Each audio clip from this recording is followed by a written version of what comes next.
Men can be different. Getting married without tying yourself to anything is deceitful. Michel de Montaigne. Twice a week I volunteer at a nursing home. Now it's springtime and we take the elderly on walks around the city in wheelchairs. They are not all necessarily wheelchair users. Some cannot move independently without a wheelchair, while others move with the help of a walker.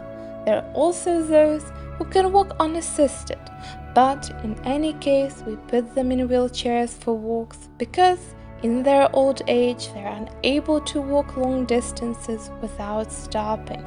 This time I got to spend some time with a very cheerful old lady, such a lively person, always bubbling with laughter. She was 99 years old, but still in full possession of her mental faculties. An extraordinarily beautiful, slender blonde with blue eyes. She told me stories all the way and surprised me with her sharp wit. Her sons and grandchildren and great-grandchildren always came to visit her. This all shows she was a good person.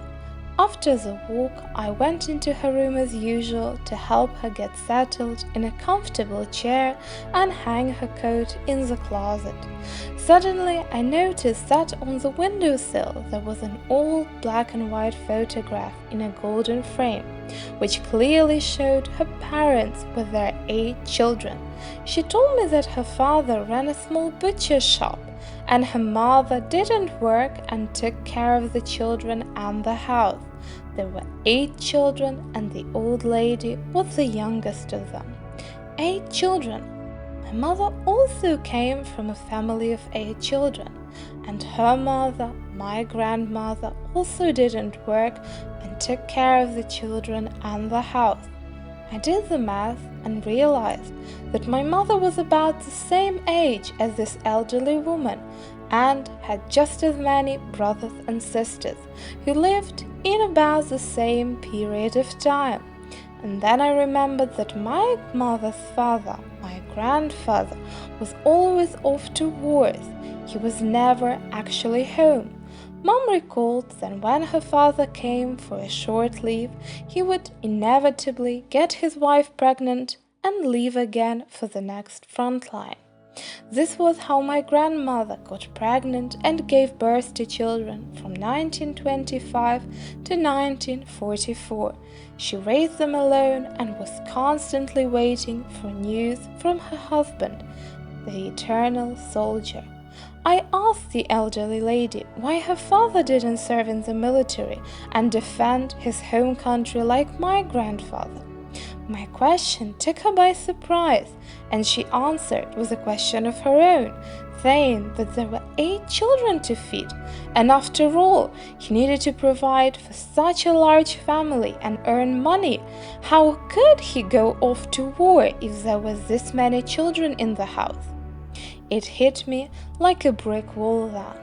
After all, really, how could you send a man off to fight in a war if he had this many children? Who would feed them?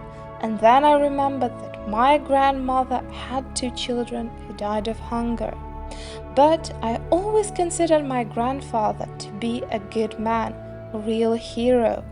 Although my mother often talked about going hungry as a child, she said that my grandmother knew how to crochet napkins and tablecloth, and this was the only way that they survived.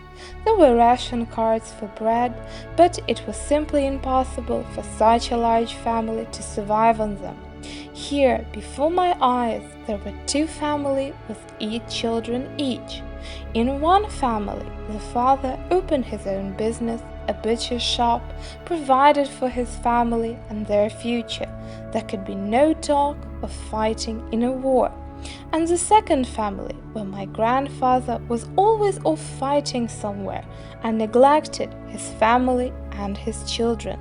2 families, 2 fates of women, where one was happy with her breadwinner husband, a sensible man, and the second one with a deeply unhappy fate, madly in love with her unlucky husband.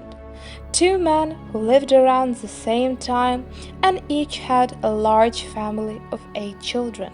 But what a different concept of family they had: respect for their wives and children, sense of responsibility. You could say that it was a different time, but no, they lived at the same time. Only one was a man with a capital M, a family man, and the other had given his wife children and didn't really give a damn. My grandmother knew my grandfather only through letters and rare visits on leave from another war. She only really got to know him when he finally returned home after the end of the Second World War, and only 2 years later, mind you. He was in no hurry to see his wife and children, and he didn't live with her that long. He clearly was out to find a younger woman, and my grandmother loved him all her life and waited for him. By the way, they were buried together in the same grave. I guess this was their happy ending of sorts. Choosing a husband is not something to be taken lightly, and it can be a bad sign when you follow all-consuming love. Remember this.